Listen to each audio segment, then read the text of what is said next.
Hey, what's up guys? Trader Supremo here. Next lesson natin is trading view, no? Sa mga hindi nakakalam, ano ho ba ang trading view? So, pag sinabi natin trading view, so dito tayo nag-chart. Yes, meron pong mga built-in na chart ang mga exchange, kaso hindi siya ganun ka-organized, hindi rin siya ganun kaganda, no? So, ang ginagamit natin dyan is trading view. So, unang question is, kailangan ba natin ma-subscribe? Kung ikaw po ay consistently na nagte-trade, for example, intraday or intra-week trader ka, I think kailangan mo mag-subscribe, no? Kasi makakatulong yon para sa'yo. Sobrang mahalaga yon, no? Kapag naman, for example, swing trader ka, kaya position na it takes months, 6 months bago mag-play yung positions mo, hindi na siguro ganun kailangan, no? So, hindi na siya kailangan. Ngayon bro, for example, nati-trade ka tulad ko, intraday at intra-week, ibig sabihin, so from daily, tapos hanggang sa 1 week, bago ako mag-take ng profit, yes po, no? So, ganun po tayo, no? So, yun, kailangan mo mag-subscribe para mapadali ang buhay mo. Ngayon, kung hindi naman, okay lang din. Kaso, limited lang yung mga features na makukuha mo. Okay? So, start tayo, no? Start tayo. Okay? So, una, i-explain muna natin ano yung mga nakikita nyo sa trading view, no? So, una, meron ka nakita dito is, kung mapapansin mo to, nalagay ondo, no? So, ito po yung pair. Pag sinabi nating pair, yan yung ite-trade natin. Ano? So, for example, ito. Pag kinlik mo yan, makikita mo lahat ng list ng mga coins. Yan, no? So, ang tawag po dyan is pair. Yan yung ite-trade nyo. Okay, ngayon.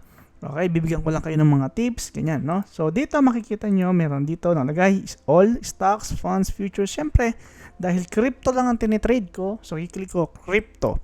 Then, meron ka makikita dito, all sources. So, all sources, makikita mo dyan, hanapin mo yung exchange mo. For example, ang gamit ko po is OKX at MEXC. So, kapag ka ganun, punta ka sa OKX. Kapag ka naman, for example, gusto mong palitan, halimbawa, MEXC yung gamit mo, punta ka sa MEXC. Then, lahat ng pair na sa MEXC, andyan, no? Kailangan ganun po. For example, ang gamit mo exchange is MEXC, kailangan MEXC yung gagamitin nyo, no? And then, sa all types, lagay mo swap. Pag sinabi nating swap, yan yung mga USDT perpetual. O yan yung sa may leverage, no? So, kailangan nakaswap. Okay? So, malinaw. Yan, dyan lang po yung pair. So, for example, ititrade ko si Bitcoin. Click ko lang si Bitcoin. And then, nilitaw na yung chart niya. For example, nasa weekly tayo. Punta tayo ngayon sa daily. For example, nasa daily. So, yan yung chart niya, no? So, ganun lang siya. Kasimple, mga tol, no? So, ngayon, okay, alam mo na yung pair, no? Dito yung mga pair na ititrade mo. So, meron tayo Ethereum, XRP, Solana, Pepe, Doge, Shiba, Bret, Mudeng, andyan lahat, no? So, yan. Okay, so yan yung pair natin, no? So, pair, no? Ito yung trading pair natin, no? So, ngayon, alam mo na kung ano yung mga iti-trade mo. So, may makikita ngayon ditong mga numbers, then letters, no? So, ito po yung tinatawag nating time frame. Pag sinabi nating time frame, yun yung length ng candlestick. For example, nalagay dito 5 minutes, 15 minutes, 30 minutes, 1 hour, 4 hours, 8 hours, daily, 2 days, weekly, monthly, and then 3 months. Okay. So, ngayon, ito po ay length ng candlestick. For example, naka 5 minutes tayo. Ibig sabihin yan, per candle, 5 minutes yung tagal. So, pag pumunta tayo sa 15 minutes, itong candle na to. So, pagka 30 minutes tong candle na to. So, pag 1 hour yung candle na yan. And so on and so forth. So, ganun lang siya kasimple, time frame. Ibig sabihin yan po yung length ng candlestick. Okay, so kung 1 hour per candlestick. Pag daily, 1 day per candlestick. Ganun lang po siya kasimple, mga tol, no? So, ngayon meron kang makikita dito. Candle, ito pong icon na to ng candlestick. So, pag kinlik mo yan, maraming option. Meron tayong tinatawag na bars, candles, hollow candles, volume candles, and etc. So, ngayon, as a trader, ang ginagamit po natin dyan is candles. Ito po yung pinakamahalaga dyan, candlestick. Ito po yung tinatawag natin Japanese candlestick, no? So, dito lang po tayo magpo-focus. Wala po kayong pwedeng gamiting iba dyan, kundi candlestick. Kasi dyan po magsisimula yung analysis mo when it comes to technical analysis, no? Hindi pwedeng iba. Candlestick lang po, no? Okay. Pagdating mo sa left side, meron ka makikitang indicators. Sa indicators, andito yung mga magagamit mong tools para mapadali yung buhay mo. For example, Spaceman, since kilala po ako sa range trading, o ako po ang nagpakilala ng range trading sa Pilipinas, so lagi nyo makikita tong indicator na to. Ito po yung mga key levels, no? So for example, ito. Yan, Monday range and then previous week range, no? Yan. Tanggalin natin yung iba. Okay. So andyan po lahat, no? Andyan po lahat. So makikita nyo po dyan lahat. For example, punta ka ng 4 hours, andyan po yung mga indicator na yan, no? Mga tol. Okay? So yan lang po yan. Kumbaga ang indicator po ay tools or mga features ng trading view na kung saan na pwede kang maglagay para mapadali yung analysis mo. Okay? Mga ano yan, may mga ano yan, mga programmer na bumuo ng mga yan, no? Kaya po namin at kaya ng tulong ng mga kaibigan ko, so gumagawa po kami ng sarili naming indicator, no? So yun. Okay? So ganun lang po siya kasimple mga tol, no? So yun yung indicator. So for example, ano ba yung mga klase ng indicator? So meron po tayong moving average. Yan yung makikita nyo na kadalasan ginagamit ng iba. Meron tayong tinatawag na RSI, which is hindi ko po ito mga ginagamit mga ito. Ine-explain ko lang just in case meron kayong style na hindi katulad ng sa akin, magamit nyo pa rin, no? So meron tayong RSI, meron tayong MACD. Okay, so for example yan. Again, hindi ko po ito ginagamit, pero for example, gusto mong ganyan yung style mo, magagamit mo siya, no? Mga tol. Ganun lang po siya kasimple, no? So, yun. Okay, so malinaw. Nakita na natin yung pair. Ulit, review. Meron tayong pair, meron tayong time frame, meron tayong candlestick. Hindi mo ito po babaguhin, no? Ito lang po ang pinakamahalaga dyan, candlestick. Hindi mo pwedeng gamitin iba. So, meron po tayong tinatawag na indicators. Ito naman yung mga tools o pwede mo hindi ko alam kung ang tawag dun pero indicators nga, no? Pero na pwedeng magpadali ng buhay mo. For example, i-click ko lang doon, search ko lang, for example, okay, yung mga range, for example, technicals, halimbawa, hanap tayo ng mga, for example, Bollinger Bands, yan. So, for example, Monday range, yan. Lahat ng tools andyan. So, kapag free yung version ng TradingView mo, hindi po lahat andyan. Kukunti lang. Pero kapag premium, lahat, syempre. Lahat ng na publish dyan sa indicators, no? Ngayon, kami po ay gumagawa din ng indicator, no? So, andito po lahat ng ginagamit namin. So, kapag meron ka ng malalim na system, so, ang kasunod na nun, gumagawa ka na ng sarili mong indicator, okay? So, yun, nakita nyo na po, ano? So, malinaw na po tayo doon. Ngayon, yung susunod naman, ito po yung tinatawag natin template. For example, okay? Template, pull up natin, halimbawa ito. Sa daily time frame, so, meron akong klase ng pag-a-analyze ng system. So, meron po akong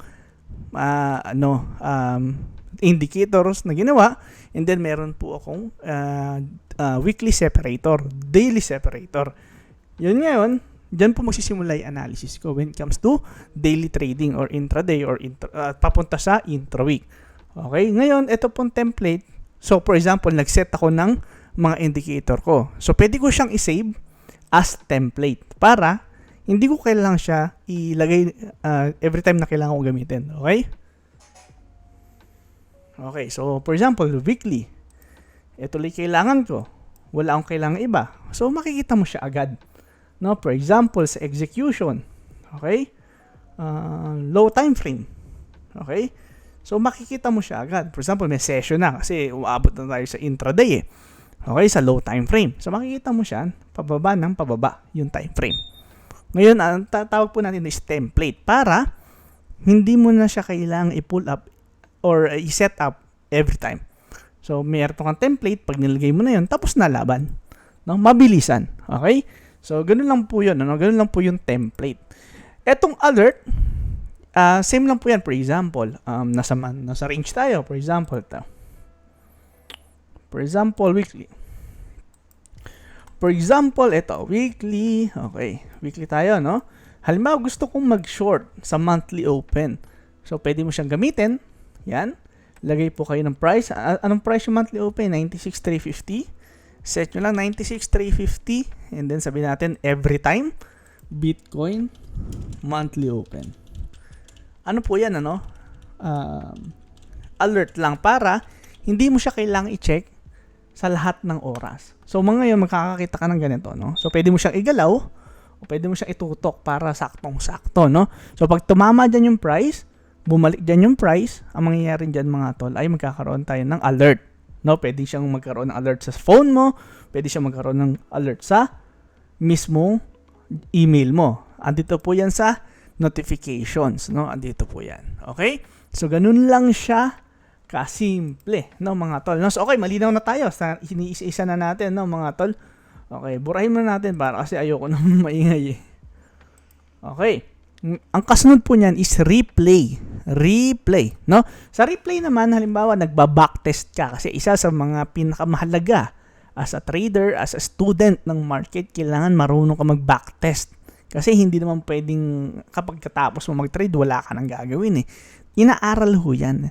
Kahit po ako 2 taon, 3 taon na ako nag-trade, hindi po ako tumitigil gabi-gabi, araw-araw, wala pong hinto yun. Nag-aaral pa rin po ako kung paano ko i-improve ang system. So kapag gano'n, for example, magre-replay ka, okay, so pwede mo siyang aralin ng mag-isa. Okay? Yun lang po yung replay. Okay? So dito po makikita mo sa taas, so pagka pinlay mo siya, makikita mo na gagalaw yung price dyan. Pwede mo siyang bilisan, pwede mo siyang bagalan, no? For example, yan. Ang bilis, di ba? So, yun. Ganun lang po siya kasimple, mga tol. No? Ngayon, halimbawa, gusto mo na i-post, pwede mo siya i-post na ganyan. Pagka gusto mo nang tapusin yung replay, exit bar replay lang. Ito po, ito. Okay? Then, exit. Then, babalik na po siya sa dati niyang price action. Ganun lang po kasimple yung replay. Okay, so malinaw na tayo dito sa taas, mga tol, no? So gagawin natin paikot, no? Paikot para iisa-isahin natin, ano? So tapos na tayo dito. Tapos na po tayo dito, no? Sa area na to. Tapos na tayo. Ito po yung ulit natin, review natin, no? So ito yung pair, ito yung time frame, ito yung candlestick, ito yung indicators, ito yung template, ito yung alert, and ito yung replay. So correct na tayo dito, bro, no? So wala na tayong kailangang i-discuss dito, tapos na tayo. Okay. After nyan, makikita mo dito, mga bro, no? Makikita mo dito sa gilid, mga tools po yan, pang drawing sa, dito sa mismong chart mo. Okay, ano ba itong mga drawing na yan? Bakit kailangan yan? Ngayon, ito po, paglagay, hindi po, ibig sabihin marunong kayo mag-drawing sa chart, pro na kayo. Hindi po ganun yun. Magkakamali po kayo, no? Hindi porket marunong mag-drawing sa chart, marunong na. Hindi ho ganun yun. Ginagamit lang po yan para listahan yung mga bagay, yung mga area kung saan mo gustong mag-long, kung saan mo gustong mag-short, kung ano ba yung mga point of interest. Kumbaga, nilalabelan mo lang. Okay? Yung mga drawing, it doesn't really matter. No? Yan po ay mga labels lang. Hindi mo, huwag kang ma-FOMO o ma-stress na bakit ito lang alam ko. Hindi po. The simpler, the better. No? Okay. So, explain natin isa-isa. No? Pa-explain natin isa-isa. Okay. Kung makita mo dito sa taas, bro, meron to. Ito po ay pair lang. Ito yung exchange, and ito yung time frame. Yun lang yun. Wala po tayong kailangang aralin dyan. So, ito po tayo dito, no? So, start tayo. So, una, may makita dito, cross, dot, arrow, eraser. Hindi nyo po yan kailangan. Ito po, sunod na tayo. Dito, mahalaga to. Ito yung mga lines, no? Yan yung mga gagamitin mo pang drawing dito sa exchange mo. For example, gusto mo ng trend line. For example, pupunta ka sa lower time frame. For example, sa execution. Okay? Lower time frame. Yan. So ngayon, alam naman natin na ang price is moving in trends. Pwede sa lower time frame, pwede sa higher time frame. For example, ang trade mo is long. Pero okay, ito yung gagamit ka ngayon ng trend line. Breakout ng trend line. So pwede mo siya i-plot dito, papunta dito. Okay? Or pwede ganyan. So magagamit mo yung trend line. Tapos for example, gusto mo malaman kung saan yung TP area mo, pwede mo magamit tong trend line din.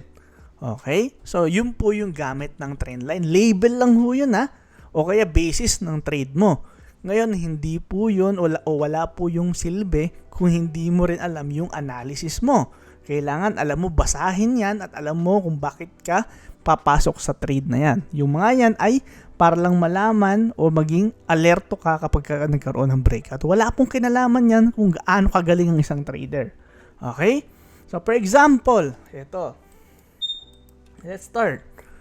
For example, ito. Okay? Hanap tayo ibang coins. Medyo magulo Okay? Hanap tayo ng ibang coins dito. Ethereum. Okay? Yan, ito, malinis to. For example, okay? So, pag tingnan mo dito, asan yung Monday range? Replay nga natin. Yan. Makita mo, ito yung Monday range. Okay? So, ngayon, for example, okay, hinihintay mo matapos yung dumping. Okay? Para i-analyze mo yung reversal. Okay? Ngayon, as supremo range, meron tayong mga key levels. Sa key levels, meron tayong Monday low. For example, ito Monday low. Then, nagkaroon tayo ng reversal or breakout dito. Then, alam mo na, okay, good to long. So, maglo-long ka ngayon. Ngayon, para malaman mo, okay, kailangan ko na ba mag-TP, pwede kang gumamit naman ng trend line pataas para mag-guide ka kung kailangan ko na bang magkaroon na, kailangan ko na bang i-consider na mag-TP o kailangan kong hintayin pa. Ganun lang po yun kasimple. Walang kinalaman yung magaling mag-drawing sa galing ng isang trader. Yung pagdodrawing na yan ay label lang po. Label lang. Basehan lang yan. Okay? Yung analysis mo is from higher time frame to lower time frame. No? Okay? So, malinaw. Yun po ang gamit ng trend line. Okay? Meron po akong mga separate videos pagdating sa mga ganyan. Kung paano siya gamitin ng tama. No? Pero explain ko lang sa inyo ano-ano ba ito yung mga array. Yung array naman is same ng line, ng trend line. Pero ito po ay extended. Na for example, ito. Pag kinlik mo siya, extend, no? Trend line siya, pero hanggang na-extend siya. Okay? So, magagamit mo siya. Halimbawa, nagpa-plot ka ng ganyan. Hindi ko po siya gaano ginagamit kasi hindi naman ganito ako mag-analyze. Hindi ko rin po gaano ginagamit yung trend line. Pero for aesthetic, nilalagyan lang natin. Again, hindi po yan ang paraan para mag-analysis, no? Trendline po ay for aesthetic ko lang or for guidance ko lang kung need ko na ba mag-TP o kailangan ko na ba umenter. Yun lang po yun, no? Okay. So, yun yung ray. Pag naman info line, hindi ko alam kung ano to. Hindi ko pa to nagagamit. Pero, yan, meron pala siyang information sa trendline na okay, na paplatan mo. For example, dito. Okay. So, ganun lang. Same lang. Trend line lang. Pero, merong information. Okay? Simple lang. Kung sa tingin mo, magagamit mo siya, gamitin mo. Extended line. Same lang. Pero horizontal, pero na-extend. So, pwede mo siyang gawin trend line, pero extended siya both sides, sa left and right. No? Yun yung extended line. Okay. After ng extended line, meron tayong trend angle, no? Hindi ko alam kung ano to, pero tingnan natin. Okay, no? So, ito, titingnan nila kung gaano ka-stiff yung siguro yung retracement, for example, dito. Hindi ko sure, no? Hindi ko pa ito nagagamit pero siguro ganito, no? Tama ba? Okay, hindi ko alam, no? So, kung sa tingin mo magagamit mo, then gamit mo. Hindi mo po kailangan gamitin lahat yan, no? Kasi, sabi ko again, label lang po yan. Wala pong kinalaman yan sa analysis nyo. Okay? So, horizontal line. Same lang yan. Pero, ganyan lang. Hindi siya pwedeng angat, ibaba. Hindi siya pwedeng pa-diagonal. No? So, horizontal lang siya. Okay? For example, gusto mo, ito, resistance to. Okay? Tapos, okay? Ganyan lang siya. Simple mo, bro. Ito, support. Okay? So, ganun lang ho siya, no? Okay? Label lang ho yan. Wala pong kinalaman yung analysis mo dyan. Okay? Okay, ano pa? Horizontal line. Okay. Check natin. Ano pa next? Horizontal ray. Horizontal ray, parang ano lang din yan. Parang horizontal line, pero ito po extended lang sa right side. No? Sa right side lang. Okay. Again, pwede mo siya lagyan ng label. Pagka kinlik mo yan, meron yan text. Punta ka sa text. For example, yan. No? Ganun lang siya kasimple. For example, key levels. Okay, pag sinabi natin yan to. Okay, resistance. No? Ganun lang po siya kasimple mga tol, no? Okay? So, yun. Makikita mo siya dito sa gilid mga tol, no? Okay. Then meron ka tayong makikita vertical line. Halimbawa naman, gusto mong ilagay yung date. For example, ito, December 1. Yan, for example. Pwede mo siyang magamit, no? For example, December 1. So para alam mo, okay, December 1 na. Pag nagpunta dito, kailangan ko munang mag-close ng positions kasi possible magkaroon tayo ng retracement. Parang ganon. Ganon lang siya. Again, sabi ko nga sa inyo, ako po nagpapasabi sa inyo mismo, hindi po porket marunong mag-drawing, marunong mag-analyze. Yan po ay labeling lang. Labeling lang. Wala nang iba. Ano? So, sa mga bago, huwag kayong masyadong ma-intimidate pag nakakakita kayo ng maraming drawing. Label lang po yun. Analysis is paano mo i-analyze yung market. Bullish ba or bearish ba? Bibigyan ko yung example. For example, paano ko nalaman o nag-post ako sa group? Okay, magpa-pump this week. Nakita nyo yan sa Facebook group ko. Paano ko nalaman na magpa-pump? Okay, weekly. Pumunta ako sa weekly for example. Tanggalin mo natin itong reply. Weekly, nakita ko. Okay, so nag-post ako dito. Sabi ko gano'n, Monday yon. Sabi ko Monday, possible magkaroon tayo ng Sunday ako nag-post. Sabi ko magkakaroon tayo ng continuation. Hintayin nyo lang sa mid area. So, ano ginawa ng price? Bakit? Kasi meron tayong previous week bullish candle. Kapag ka ganun, possible merong continuation. Lalo na hindi pa tapos yung month. Okay? So, alam mo na agad, meron ka ng basis sa weekly. Kasi, kapag magte-trade ka, di ba, dapat meron kang basis. So, anong basis mo? Previous week. Wala ka naman pwedeng ibang pagbasihan eh. Alam mo nung pagbasihan mo yung previous multiple weeks, hindi or kaya previous or yung mga future weeks, hindi mo siya mapwedeng pagbasihan. Lahat yun, puro assumption lang. So, ang kailangan mong pagbasihan is yung nakakatapos lang mangyari. Okay? So, okay, for example, ganun. Gamit tayo, for example, ng Fibonacci. Pag tinignan mo ngayon yan sa lower time frame, makikita mo na, okay, eto na, nasa mid area na, no? Okay, nasa gitna na. Pagdating sa gitna, ano nangyari? Boom! Nag-pump. Okay? Ganun lang po siya kasimple. Okay? Ngayon, simple lang. Pinapahirapan lang ng iba, pero sa totoo lang, simple lang po yan. Ngayon, siyempre, kanya-kanya tayo ng style, kanya-kanya tayo ng strategy. Ako po kasi gusto ko naiintindihan ko. Kung hindi ko naiintindihan, halimbawa, gaano man ako kagaling mag-drawing, gaano man ako kagaling maglagay ng indicator, pero hindi ko naiintindihan yung konsepto o paano gumagalaw yung markets, para sa akin, nonsense yun. Ano ka lang, nerd. No? Ngayon, hindi tayo nerd. Ano tayo? Namimere lang tayo sa market. Okay, so ganun po yan ha. Ganun kasimple lang. Okay? Pinapakita ko sa inyo mismo. Okay, tapos na tayo doon. So, meron tayong crossline. Ating crossline, ganyan lang. Ano? So, hindi ko siya gaanong ginagamit. Meron tayong parallel channel. Hindi ko rin to ginagamit, pero yung iba ginagamit to. Meron tayong mga parallel channel na ganyan. Pwede mo rin siyang gamitin. Pero hindi ko makita yung dahilan para gamitin yan. So, pero ikaw kung gusto mo gamitin, pwede mo siyang gamitin.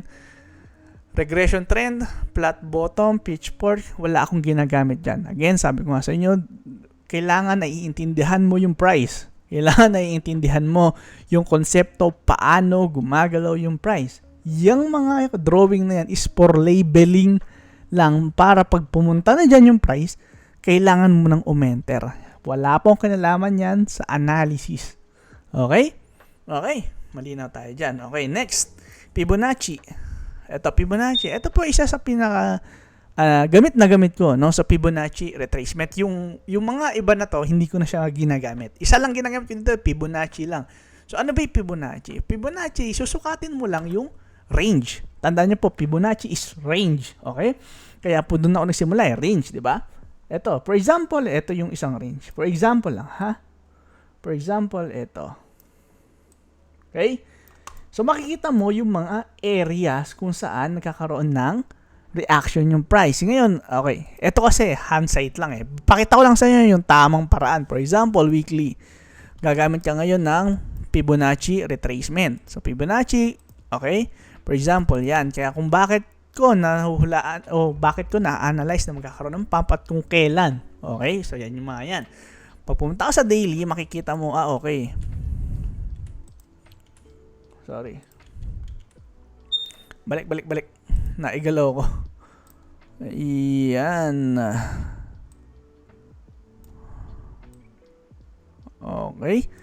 Tapos balik ka sa 1 hour or 30 minutes. It doesn't matter. Ang mahalaga lang dyan is higher time frame. So nakikita nyo, meron tayong reaction sa mid-area. Ganun lang siya kasimple mga tol. No? Wala nang eche-boreche dyan bro. No?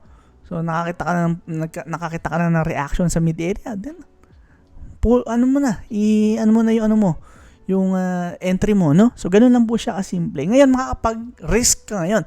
So again, sabi ko nga sa inyo, label lang yan. So for example, maglulong ako dito.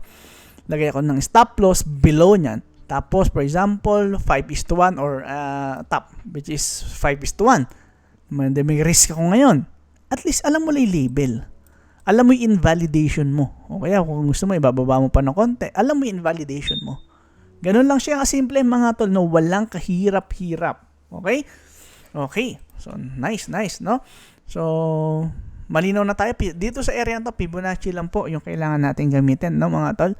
Wala ka ng ibang kailangan gamitin dyan. Pero, pagka sa tingin mo, okay, gumagawa ka na ng sarili mong sistema, syempre, baka magamit mo yan, and then, ikaw na bahalang mag-discover. Pero for now, gaya ng sabi ko, sa tagal ko na nagtitrade, Fibonacci lang yung magagamit nyo dyan.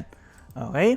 Okay. Pero tandaan nyo po na kahit na matagal na tayo, forever student tayo ng market. Wala pong standard ang market. Lagi po yan nag-i-improve. Kung ikaw po ay nakabase lang sa isang strategy tapos hindi mo inaayos o hindi mo in-improve, hindi mo ina-update, wala pong mangyayari, no? Kailangan nyo maintindihan yan. Ito pong patterns, wala po akong alam dito kasi hindi ko po ito ginagamit. Pero, for example, dumating yung time na ayaw mo sa style ko, syempre hahanap ka ng ibang style. So, for example, Elliott Wave, Harmonic Trader. So, hindi po ako yun. Wala po akong kaalam-alam sa mga yan kasi hindi naman po ako nagtitrade ng pattern. So, gusto ko naiintindihan ko yung price. Ayoko nung humahanap ako ng pattern. No? So, para sa akin, kung magre-risk ako ng pera, kailangan naintindihan ko kung bakit ako magre-risk. Hindi dahil may pattern, and then dahil yung pattern na yun nangyari before, mangyayari na ulit. Okay? So, hindi po ako magre-risk ng pera dun sa mga ganong klase ng analysis. Pero ikaw, for example, kung effective yun sa inyo, pwedeng mong aralin to. Pero wala po akong alam dito. No? Okay. Ito naman, projection tool. So, sa projection, dito makita mo yung long position, short position, price range, data range. Okay, pang sukat lang. For example, dito sa long position. For example, maglo-long ako sa area na to. So, pwede mo i-adjust yung stop loss, pwede mo i-adjust yung TP area. Diyan makikita mo may mga information dyan. For example, ito, ang stop loss niya is 3.66%. Okay? So, kapag ka nag-dump, umabot dito, ibig sabihin 3.66% yun. Makikita mo dito, di ba? Mahalaga yan. Kasi dyan ka magsisimula mag-aral ng position sizing, which is sa mga susunod na video. Sobrang halaga nun, bro. Kapag ka natutunan mo yun, kahit saan ka lumipat ng asset, for example, forex, stocks, or kahit na anong asset pa yan, okay? So, kapag marunong ka mag-position size, hindi ka mahuhuli. Tandaan nyo po, sobrang konti lang ng marunong mag-position size. And since 2023, tinuturo ko na po yung position sizing. Okay, kailangan matutunan nyo yan kasi sobrang halaga niyan para mag-stay ka sa market. Kapag na-liquidate mo na account mo, wala na, game over na yon para sa'yo. Until magkaroon ka na ulit ng panibagong funds. Pero kung meron kang risk management, meron kang position sizing na ituturo ko sa inyo, hindi ka maliliquidate. Okay? So, yun. Okay? Ganun lang siya kalinaw. No? Same kung short ka, no? Kung shorting ka naman, makikita mo rin dyan, mga kapatid, no? Dun sa projection, short position. Halimbawa naman, ito, price range, at data range, ano naman yun? Sinusukat lang, bro, no? Kapag kinlock mo tong date range, so, susukatin mo lang kung ilang araw na. Nakalagay dito, 5 days and 13 hours. So, for example, nag-check ka ng account, ng trade mo, titinan mo, gaano ba katagal bago nag-pump? O kaya gaano katagal yung trade ko na yon bago ko dapat i-out? Ngayon, makakabuo ka ng system eventually. Okay, 10 days pala bago mag-pump. Kailangan, next time kapag nag-open ng position, hindi kaka-entry ko pa lang, nag-expect na ako ng return. Wait ko ng mga 10 days. Okay? Ganon siya kasimple, mga bro. No? So, malinaw na tayo sa projection, mga tol. No? So, next nyan ay ito, yung mga brushes o yung mga drawing ulit. No? Sa brush, ito po yung drawing lang yan. Okay? So, ikaw kung halimbawa gusto mo mag-discuss, okay, gusto mo maggawa ng video tulad ko, pwede mong gamitin yan. Pero ako kasi may sarili akong Epic Pen, no? Para, okay, yun, highlighter. So, highlight yung mga areas. Halimbawa, nagdi-discuss ka ulit. So, magagamit mo tong highlighter, no? Okay? So, gusto mong gayahin ako na nagdi-discuss, pwede mo siyang gamitin, no? Arrow maker. So, same lang yan. Ano? Arrow maker. Oh, ganyan lang bro. No? So, ganun lang siya, mga kapatid. Okay? So, arrow maker. Rectangle. Ito yung pinakagamit ko sa lahat. For example, ayan, rectangle. So, for example, may entry ako. For example, dito sa area. Okay? Sabi ko, dapat hindi bumagsak dito yung price. Okay? Pwede mo siyang gamitan ng ganyan. Okay? Yan. So, pwede mo siyang gamitin na labeling. Example, 4-hour close ng Tuesday. Okay? So, halimbawa may system ka. Okay. Pagka nagkaroon tayo ng 4-hour close ng Tuesday, kailangan o mag-pump na. So, meron ka ngayong sistema, no? Meron ka ngayong label. Again, kaya nasabi ko sa inyo, okay, baka maligaw kayo. Hindi porket marunong mag-drawing sa chart, magaling na. Tandaan nyo po, wala pong kinalaman. Label lang po yan, no? Label lang. Okay? Okay. Then, so on and so forth. Meron tayong circle, meron tayong path, lahat, no? Lahat magagamit mo dito. Pero ito po ay para lang sa akin, para for aesthetic o kaya halimbawa magtuturo ka, ganun. Okay? Pero analysis, tandaan nyo po, hindi. Kailangan matutunan nyo paano ba gumagalaw yung price. Okay? Okay. Meron dito text. Halimbawa, mga text. Pwede ka lang maglagay ng picture. Pwede ka rin maglagay ng mga call out. Yan. Simple lang. For example, text. Like, anong text? Diba? Ganun lang po. Simple lang. Okay? Then, pwede ka lang maglagay ng emoji. For example, target mo is here. Pwede maglagay ng emoji. Para mas intense pag pinost mo yung chart mo sa community mo. Halimbawa, dito sabi mo alert. Okay? Invalidation. Pag tumama na dito yung price, cut ka na sa trade mo. So, mas intense. Merong may attitude yung ano mo. O, merong buhay. For example, nakita mo, andito yung pera ka mo. So, enter ka dito. Para kuhain yung mga pera na yan. Okay? Okay. So, ganun lang siya kasimple, mga tol, no? Okay. So, eto is magnet. So, for example, maglalagay ka ng drawing. So, imamagnet niya lang yung mga price na tututukan mo. For example, tinuto ko dito. So, kung ano yung price na nandoon sa candlestick, pag nilagay ko doon, pupunta doon. Pero pag tinanggal ko yung magnet, so, pwede ko siyang igalaw-galaw kung saan-saan. Halimbawa, gusto ko dito. Pag walang magnet, yan, pwede yan. Pag may magnet, kung nasa nakatutok yung mouse ko, doon pupunta yung price. For example, ito. Diba? For example, yan. Diba? Yan. Diba? Kung saan nakatutok yung mouse ko, doon siya pupunta. Yan. Kung saan merong candlestick, pero pag walang magnet, pwede ko siya ilagay dyan. Kahit walang candlestick dyan. Kahit walang candlestick dito, kahit wala dito, wala dito. Pag may magnet, mamagnet niya yung candlestick. Diba? Mamagnet niya yan. Mamagnet niya yung candlestick. Ganun lang po, no? For example naman, ito, halimbawa,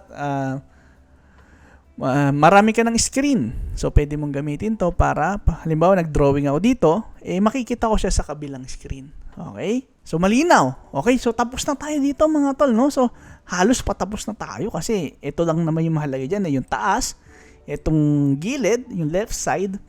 Ngayon, okay? Punta naman tayo dito sa area na to. Okay, ito hindi mo siya gaanong magagamit, mga tol, no? For example, Crypto Per Skinner, Pine Editor, kasi pang mga pro na yan, o kaya medyo experienced na, diba? Gagawa ka ng sarili mo indicator, magpa-program ka ng sarili mo indicator, diyan yon sa Pine Editor. Crypto Per Skinner, for example, pag kinlik mo siya dito, makikita mo yung mga halimbawa mga information about doon sa crypto, which is hindi naman ganun kahalaga, no? Ngayon dito, replay, date, no? Pag kiling mo dito, makita mo yung date.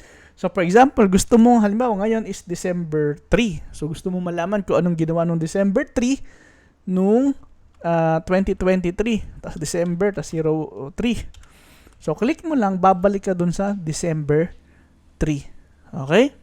Ganun lang kasimple yun. So, halimbawa, nagte-test ka. Okay, ano ba usually behavior ng price pag December?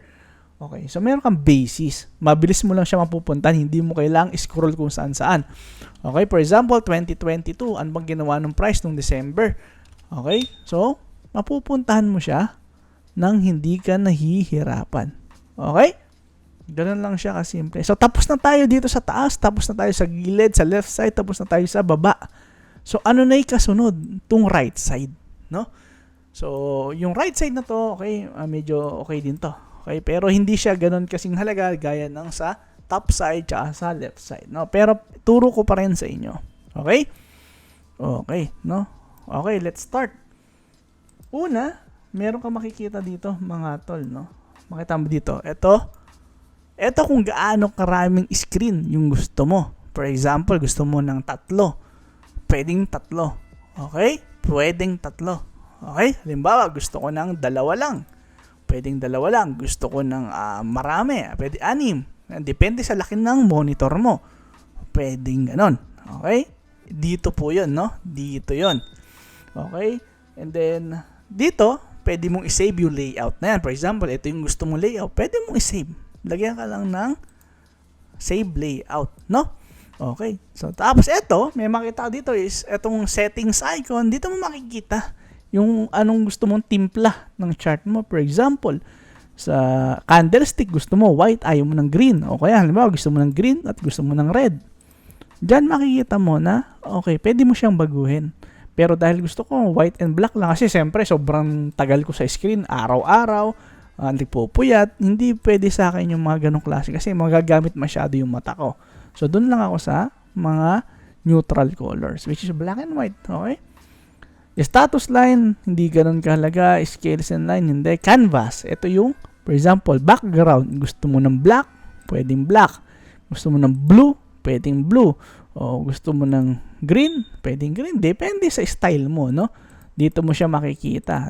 Gusto ko, ganito lang, para dyaryo, mukhang dyaryo, ganyan lang, no? Okay, gusto mo ng merong grid lines, pwede rin. Okay, pwede rin may grid lines, no? Okay. Gusto mo na may grid lines, yan, pwede yan, no?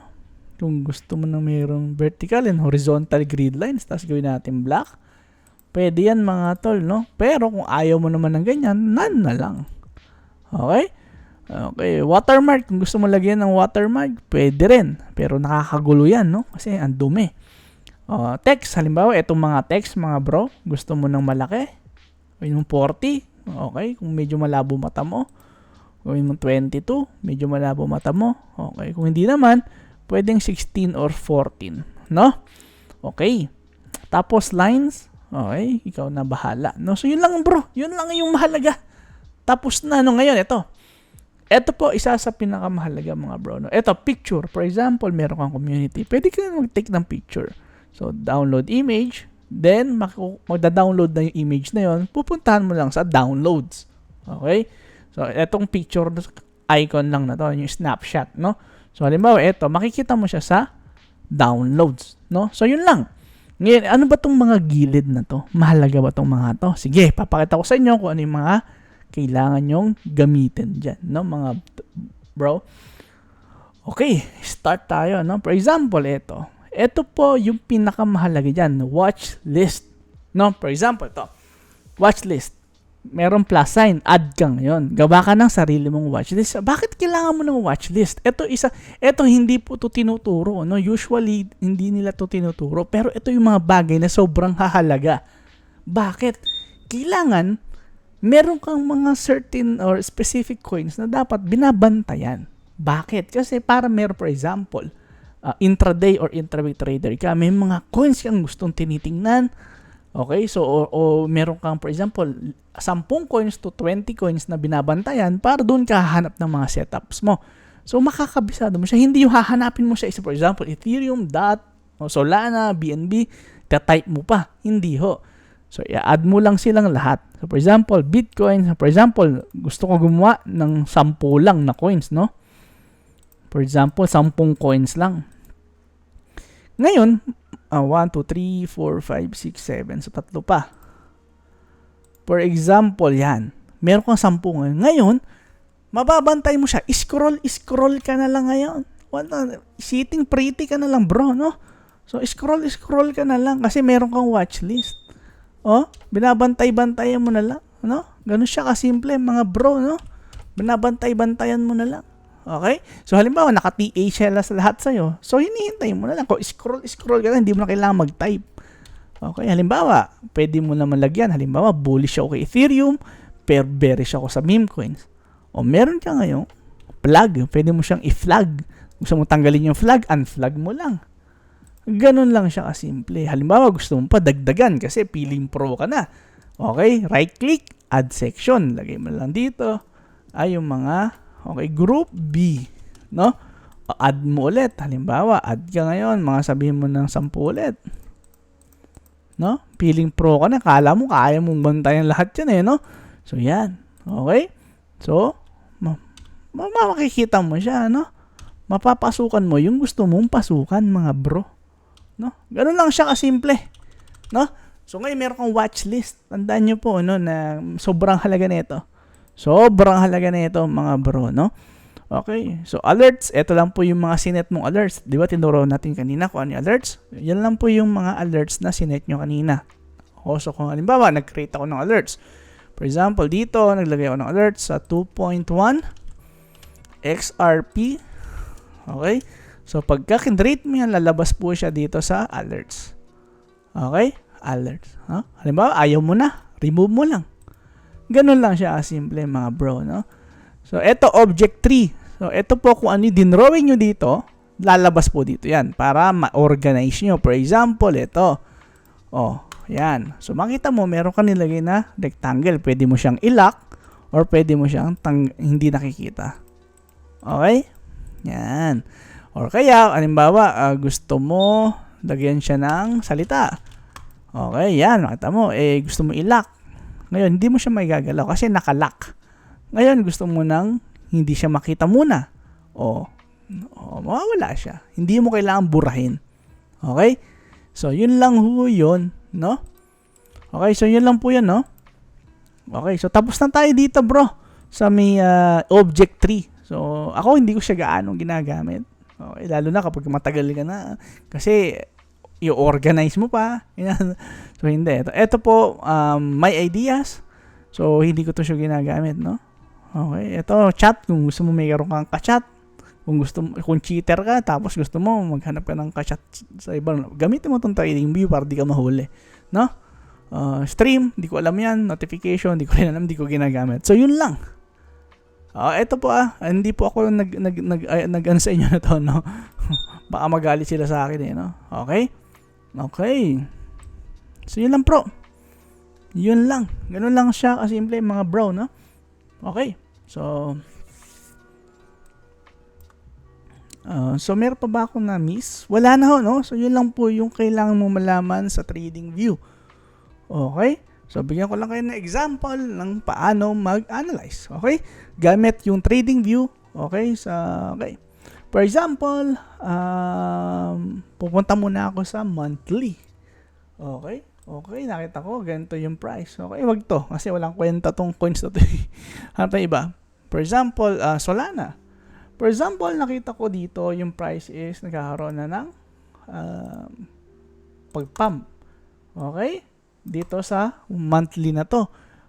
Pagka punta ko sa weekly, ngayon hahanapin ko ngayon yung retracement, hahanapin ko yung saan nagsimula yung pump, then yung magiging basis ko ng intra-week. Okay? So, meron na akong mga basis o meron na akong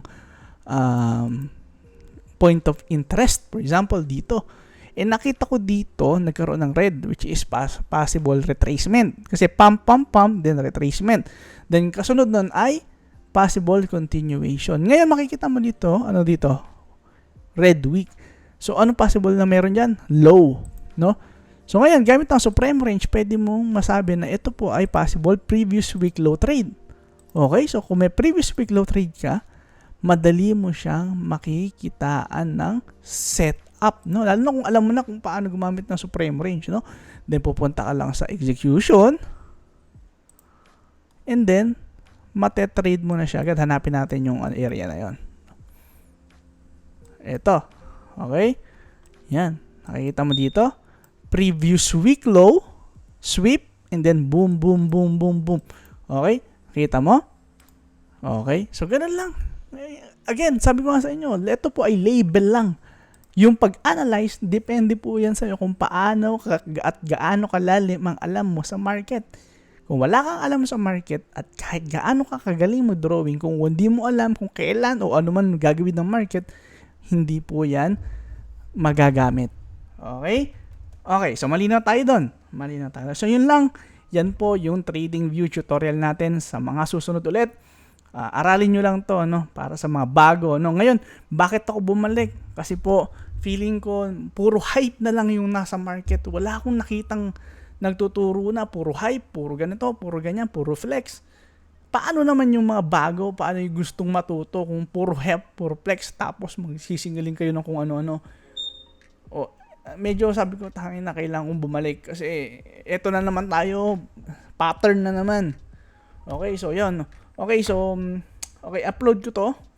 Kayo nang bahala, ano? So yun lang mga tol. Susunod-sunurin ko na to. Possible mag-live na rin ako every week para naman sa analysis ng market. Okay? Kasi tinatamad na ako mag-post. Pag nagpo-post kasi ako, for example, kahapon nag-post ako about monthly open. So, binigyan ko kayo ng signal, possible mag-dump. Tingnan nyo yung market. Boom. Okay, binura ko. Bakit? Kasi may mga nag-message sa akin, short po ba? Puki ng inang yan, no? So, ayoko ng ganun. No? Short po ba? Sinabi ko na nga, magre-retrace eh. Ngayon, kung gusto mo ng long ka at ayaw mo ng ganito, kailangan, meron kang sistema. No? Ngayon, kung tatanungin mo kung short po ba, may bibisit lang ako, kaya binura ko eh, no? Kasi hindi ko pwedeng lagyan ng ganun kasi susunod kayo eh. So, ang ginawa ko, okay, tanggalin ko na lang. Then, sa video na lang para alam nyo, no? So, yun lang mga tol. Okay, God bless. Okay, start natin yung week na to ng, okay, gaya nga nasabi ni Atty. Libayan, kailangan matulog kayo ng mahimbing para, ano sabi doon? Yung natutulog na mahimbing, hindi ko alam. Aralin ko ulit mamaya.